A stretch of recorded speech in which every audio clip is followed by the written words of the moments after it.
السلام عليكم ورحمة الله تعالى وبركاته. مرحبا بكم أخواتي في القناة، معكم فاطمة الزهراء. كنتمنى تكونوا بخير وعلى خير. اليوم إن شاء الله فيديو جديد واقتراح اللي غادي نتقاسموا معكم ديال الخبز المعتمد عندي. كنحضروا فقط بالدقيق الكامل، بدون دقيق أبيض، بدون سكر، صحي 100%.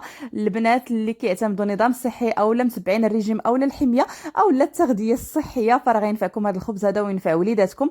غنتقسموا معكم بطريقتي كيجي رطب وخفيف ولذيذ بزاف، وغنتقاسم معكم جوج ديال الوصفات لده الخبز اللي صحيين ولذاذين وكيوجدوا في دقيقه وغادي ينفعوكم هكا لوجبه الفطور او للكوتي. دهنوا بهم الخبز الملوي الحرشه اي حاجه كتبغيوها، راه غادي يعجبكم بزاف هاد الوصفات هادو. غير تبعوا معايا لا فيديو من الاول حتى الاخير وما تبخلوش عليا اخواتي بواحد اللايك وتعليق زوين كتفرحوني به، وشكرا بزاف. على بركه الله غنبداو في التحضير ديال الخبز ديالنا. عندي هنا غناخذ دقيق القمح الكامل. انا هنا هذا اللي استخدمت راه مخلط مع دقيق الشعير، يعني دقيق القمح الكامل مع دقيق الشعير، ومضافين ليه واحد الكميه من الزرارع، يعني الزنجلان، زريعه الكتان اللي مضافين ليه. نتوما تقدروا تخدموا غير بدقيق القمح الكامل بوحدو، او لا تضيفوا ليه دقيق الشعير وتزيدوا شويه الزراع اللي كيعجبوكم، بحال هكا واحد المعلقه صغيره من الزنجلان، معلقه صغيره من زريعه الكتان، يعني شويه ديال اللوز هكا مهرمش رقيق. يعني اي حاجه كتبغيوها في الزرارع ممكن ديروها باش كتعززوا القيمه الغذائيه ديال الخبز ديالكم. صافي، وضفت واحد الملعقه صغيره ديال الملحه ونص معلقه كبيره ديال خميره الخبز كيف شفتوا معايا في لا فيديو. كنبدا نضيف في الماء اللي كيكون شويه دافي تدريجيا حتى كنجمع لي العجينه وكتكون مرخوفه وكتلصق بهذا الشكل هذا اخواتي. يعني ما كنديروا لا سكر لا دقيق ابيض لا والو باش الخبز ديالنا يكون صحي 100%. اين فوا جمعتها واحد شويه بحال هكا راه كتكون كتلصق، كنضيف ليها واحد جوج معالق كبار من زيت الزيتون وكندلكها بديك الزيت، لان ديك الزيت هي اللي غتساعدني باش ندلك بها العجينه واحد جوج دقائق، لان العجينه كتكون كتلصق بزاف. هذا هو السر ديال العجينه ديال الخبز اللي كيكون مصنوع غير بدقيق القمح الكامل، خصها تكون مرخوفه باش تعطينا واحد الخبز اللي خفيف ورطب ملي كيطيب وما كيجيش قاصح نهائيا، وصراحه ما تسخوش منه، تاكلوه ويعجبكم بزاف. صافي، كنحاول انني ندلكها غير واحد جوج دقائق هكاك حتى كتشرب ليا ديك الزيت ما كتبقاش فيها. صافي، وكنتوقف. يعني انا دلكتها غير بيدي، تقدروا تدلكوها بالعجانه بهذا الشكل هذا. القوام ديالها راه كيكون كيتلصق وخفيفه. صافي، كنغطي الوجه ديالها بالقليل من الزيت بهذا الشكل هذا ونغطيها بواحد المنديل ونخليها واحد 15 دقيقه هكاك غير كيطلع فيها الاختمار، وندوزو باش نقرصوها. هنا كيف كتلاحظوا اخواتي غير واحد ربع ساعه راه تزاد الحجم ديالها. غندوز باش نقرصها. كندهن دائما يدي بالقليل من الماء، عاد كنبدا نشكل في الخبيزات ديالي لان العجينه كتكون كتلصق بزاف.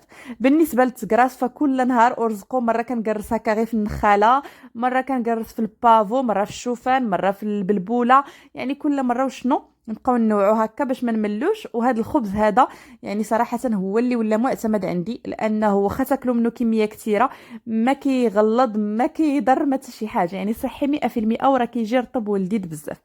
هنا كنفند في البافو، يعني غنقسم هاد العجينه هادي على 6 ديال الكرات، 3 غنفندهم في البافو و3 غنفندهم في الشوفان. بالنسبه للكميه هي نص كيلو ديال الدقيق اللي خرجت لي هاد 6 ديال الكرات. صافي، دائما كنحاول انني ندهن يدي بالقليل من الماء، عاد نشكل كره من داك العجين اللي كيف كتلاحظوا اخواتي راه مرخوف بزاف وكيتلصق. نحاول نقاد الكره ديالي مزيان، عاد نوضعها في داك البافو بحال هكا ونلبسها به مزيان. صافي، ونهز هاد القريصه او هاد الخبيزه هادي، نوضعها في واحد اللاطه اللي غادي طيب فيها، اللي كنفرشوها من الافضل بالبابي دو كويسون باش ما يلصقوش لنا نهائيا. صافي، هنا بالنسبه لثلاثه الكرات الاخرين غادي نفندهم في الشوفان. وبالنسبه لهذا الخبز راه ممكن تعجنوه يعني غير بدقيق القمح الكامل بوحدو. يعني انا دقيق القمح الكامل بوحدو راه كنحضر به خبز توست، كنحضر به هذا الخبز اليومي، كنحضر به بزاف ديال الوصفات. الا بغيتو نتقاسمها معكم فخليوها لي في التعاليق، يعني خصوصا البنات اللي كيعتمدوا هكا الحميه او التغذيه الصحيه فيعتمدوا هذا الخبز هذا راه صحي 100%. ويديروا غير هذه الطريقه، يعني يخليوا العجينه مرخوفه، راه غيجيهم الخبز خفيف ورطب وما غاديش يجي قاصح نهائيا، ما غاديش يسخاو بالماكله ديالو.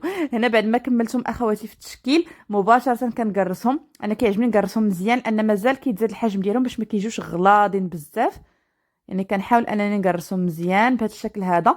صافي، وغادي نغطي عليهم بواحد المنديل ونخليهم في شي مكان اللي يكون دافي اولا الا كنتم مزروبين كتسخنوا الفران واحد شويه وكتطفيوه وكتدخلوا هاد الخبيزات ديالكم باش دغيا يخمروا لكم. صافي غنغطيهم بواحد المنديل وغادي نخليهم يختمروا.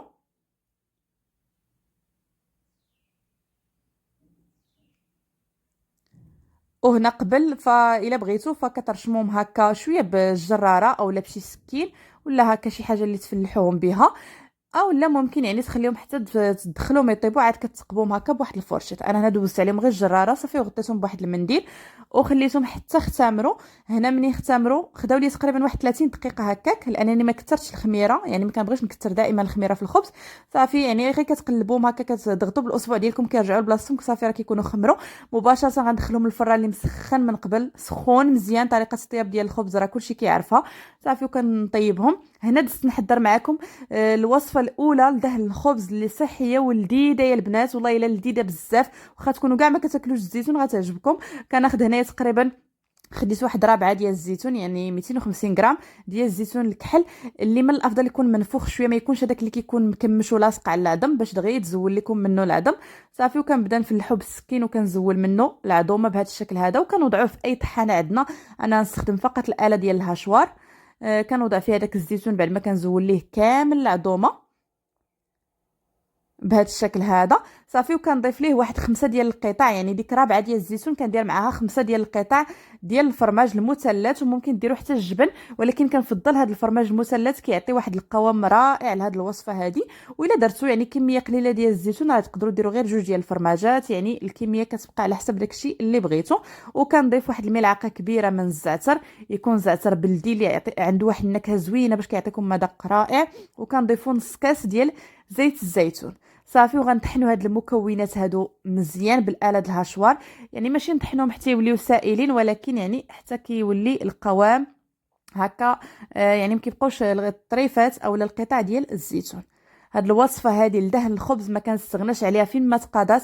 كنعاود نصايبها راه كتبقى يعني حتى ل 20 يوم في الثلاجه ما كيطرى لها والو، تبقاو تقدموا منها هكا في الفطور اولا في الكوتي. هذا هو القوام ديالها ملي كنطحنوها كتكون بهذا الشكل هذا. صافي غادي نجيب هكا واحد القريعه اولا طويصه ولا المهم شي حاجه اللي تكون معقمه. صافي وكنخوي فيها هاد الوصفه هذه اولا هاد الخلطه هذه ديال الزيتون. صافي وكنقفلوا عليها وكنوضعوها في الثلاجه. كل مره نقدموا منها راه كتجي لذيذه بزاف. غادي ندوز باش نحضر معكم الوصفه الثانيه هكا اللي كتبقى حتى هي كاقتراح لدهن الخبز، يعني ولا دهنوا بها الحرشه ولا الملوي ولا اي حاجه. خصوصا اننا كنحيرو هكا وكنملو من اننا نبقاو نحطوا مثلا غير الفرماج الزيت الكونفيتور هذا، فكنبغيو هكا ننوعوا في الطبيله ديالنا فنحضروا هاد 2 ديال الوصفات راه كيجيو لذاذين بزاف.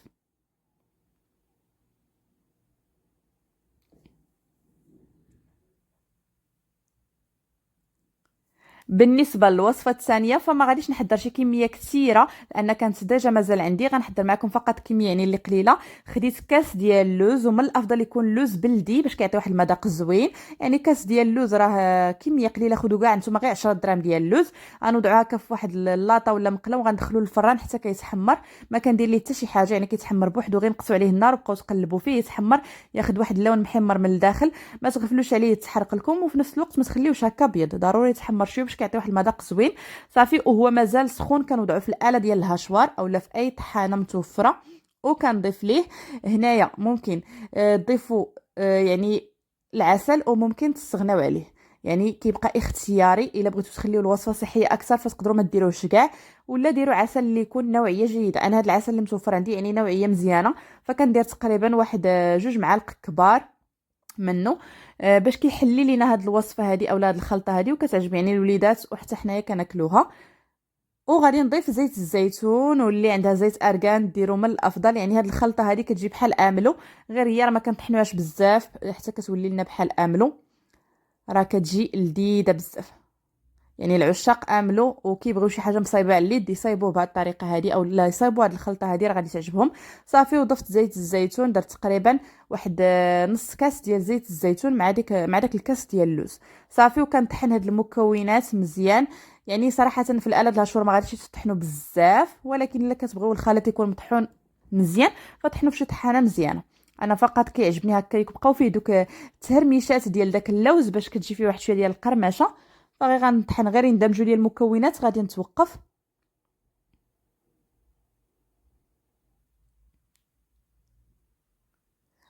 يعني كنخليه بهذا القوام هذا. صراحه هاد الخلطه حتى هي لذيذه بزاف، ما تشبعوش منها. كيعجبني خصوصا نقدمها هكا مع المسمن اولا الملوي، يا سلام ما تشبعوش منها، لذيذه بزاف. غادي نوضعها حتى هي في واحد القريعه اللي ديجا معقمه ونقفل عليهم، وغادي تشوفوا معايا الشكل النهائي ديال هاد الخلطات هادو اولا هاد الوصفات ديال دهن الخبز وحتى الخبيز ديالنا بعد ما كيطيب. كيجيو رائعين بزاف. كنتمنى يعجبكم هذا الاقتراح ديال اليوم، وخليتوا لي بزاف التعليقات بغيتو نبقى نتقاسم معكم الوصفات اليوميه وننوع عليكم، فاكيد غنلبي الطلب ان شاء الله في هذه الفيديوهات هادو، ومازال جاي الخير وغنزل لكم بزاف ديال الوصفات. فقط كنتمنى منكم التشجيع اخواتي بلي لايك، بارطاجيو لا فيديو، لان صراحه المشاهدات قليله بزاف وما كتشجعش انني نزيد ننزل المزيد من الوصفات، ولكن الدعم ديالكم هو اللي كيحفزني. شكرا بزاف ولا لا يخطيكم. هذا هو الخبيز ديالنا بعد ما خرجته من الفرن، ما شاء الله كيشهي، تاكلوه غير بوحدو راه كيجي رائع بزاف، ولذيذ لذيذ لذيذ وصحي صراحه. يا سلام ما تشبعوش منه. والناس اللي متبعين هكا نظام صحي يعتمدوا الخبز هكا بهذه الطريقه يوميا، راه كيجي رائع بزاف. شوفوا لي دوك الوصفات ديال دهن الخبز كيفاش كيجيو هكا كنقدموهم مع شي بريريت ديال اتاي وداك الخبيز. واو شي حاجه اللي الطوب ديال الطوب. غادي نقسم لكم الخبز باش تشوفوا الشكل ديالو من الداخل، راه كيجي رطب. هنا راه عاد قسمته مازال سخون، عاد خرجته من الفرن. ودائما هكا الا كان عندكم الزرار ضيفوهم للعجينه ديالكم، راه كيضيفوا القيمه الغذائيه وحتى اللذه اكيد. شوفوا كيجي رطب ومفشفش وخفيف بزاف. وراه ممكن كذلك يعني تشكلوه هكا على شكل دي ميني باغيت اولا دي باغيت لي صغار وتعمروهم هكا وديروهم على شكل ساندويتشات، راه كيجيو رائعين. شوفوا الشكل ديالهم من الداخل، خفيف خفيف خفيف بزاف، يعني وما درنا فيه لا دقيق ابيض لا سكر لا والو، وراه كيجي محمر. يعني داك التحمار السر ديالو هو داك الماء اللي كنفزقوا يدينا به وكنقيسوا به العجينه حتى كتلبس به. يعني راه كيجي محمر واخا ما فيهش السكر نهائيا. وانا طيبته يعني غير في فرن الغاز، وشوفوا ما شاء الله كيفاش كيجي. شوفوا لي ديك الوصفه ديال دهن الخبز اللي صايبنا باللوز كتجي رائعه بزاف، والوصفه الثانيه ديال الزيتون يا سلام ما شهيتكم فيها. بالنسبه لهاد الوصفه ديال الزيتون راه ممكن تضيفوا لها حتى شويه ديال الثومه اللي كتكونوا مطيبينها في الفران اللي كيبغي الوغو ديال الثومه. شوفوا لي ما شاء الله كيفاش كيجيو رائعين بزاف. الى عجبكم الاقتراح ديال اليوم كثروا لي من لي لايك باش نزيد ننزل لكم وصفات اخرين ان شاء الله. ما بقى لي الا نقول لكم شكرا على المتابعه وخليتكم على خير، والى الفيديو المقبل ان شاء الله.